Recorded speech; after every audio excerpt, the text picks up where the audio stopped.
That thing when she talks again. Oh. Right now we're getting ready for our morning client.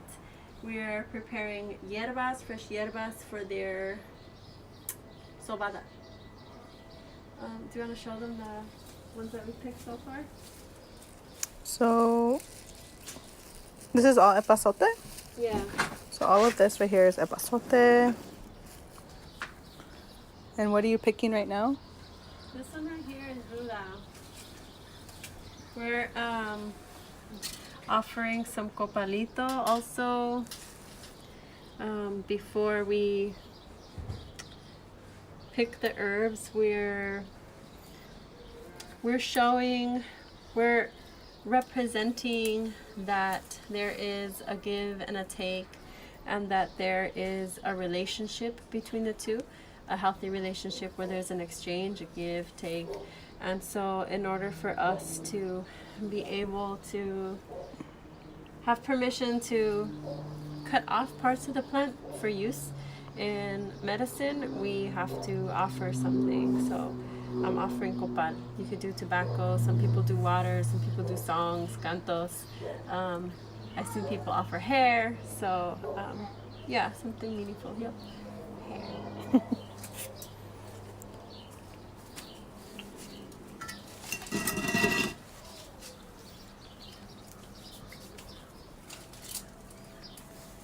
And do you want to explain to them what epazote does?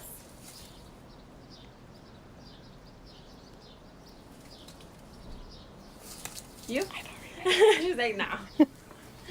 So epazote is great at getting rid of congestion, and a lot of folks know this herb for getting rid of the gas in frijoles. So they'll actually add una ramita or even some dried herb to frijoles while the frijoles are cooking, and it actually makes the frijoles more digestible, and you get less gas, plus it tastes delicious.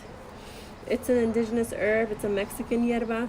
Epazote is the Nahuatl name, and it's also really good for moving congestion in the body. Whenever you have a dropped organ, the fluid exchange, the serous fluid in your gut area is not functioning as it should. There's a give and a take and an absorption and a creation of the serous fluid in your abdominal region that's supposed to happen. And so what happens when you have dropped hierbas is that dropped hierbas, dropping this hierba. Dropped organs is that you retain fluid. And so a part of the sobada can itself move the fluid, but also moving the lymph, massaging. We actually literally massage the person with these herbs. We break down the cell wall, and we're doing a vigorous warming massage on the body. And as we're doing that, we're opening the pores, we're breaking down the cell wall, and putting the medicine, the volatile oils, the herbal actions directly into the bloodstream. And it's just a full, complete connection that you're making to the hierba. So it clears congestion, it helps with bloating, it does have an affinity for the abdominal region. A lot of the digestive herbs that we have in Mexican traditional medicine are really good for, the same ones that are good for digestion are also really good for la matriz and the pelvic floor and just that whole entire region. This one is contraindicated during pregnancy. You could have it in small doses. Like if I still use it, I'll make huevos rancheros, and then I'll just put like a few slices of the, not slices, but a few leaves, just fresh leaves on top of the huevo and the taco, and eat it like that. I'll still put a handful in my frijoles. I still use it for culinary purposes, but for medicinal purposes where you're drinking a tea and you're putting it all over your body, then that's a little bit too much. It's a fertility herb.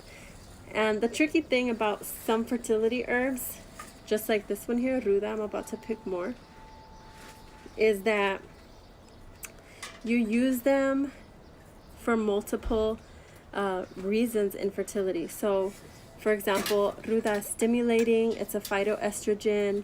It has an affinity for the uterus. It's a uterine stimulant and a uterine tonic. And so it can also, if you have like endofibroids, it can stimulate the uterus to just kind of contract and cleanse, especially during the sobada.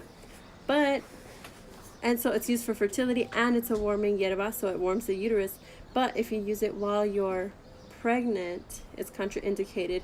It can cause the uterus to contract, and that's not a good thing if you're wanting to keep your pregnancy. If you're already in labor and the birth is imminent, then that's fine. A lot of people, señoras, have told me like, oh, do you take ruda in pregnancy? Like when you're in labor? And I have, and it's really strong.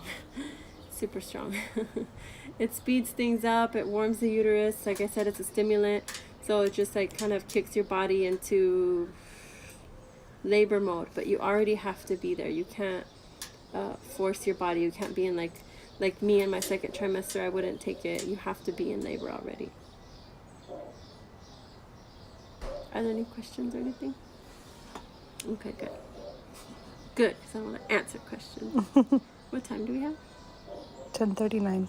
Okay, so we should get going. All right, so I'm going to continue picking my hierbitas for my morning clients. And also, I just want to say, if you want to learn more about these specific hierbas, I'll be having a workshop here at my home. We'll be picking the hierbas from the garden and learning about them, cooking them. My abuela's coming. She's teaching us how to make atole. The workshop is A Cerrar las Caderas, Traditional Postpartum.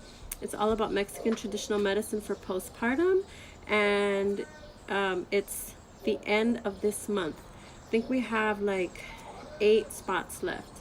So if you want to attend and learn with me, learn more in depth about how to use hierbas specifically postpartum, then check out indigemama.com/workshops, or I'll see if I could post the link later in the bio. So I actually have one question. Yeah. Um,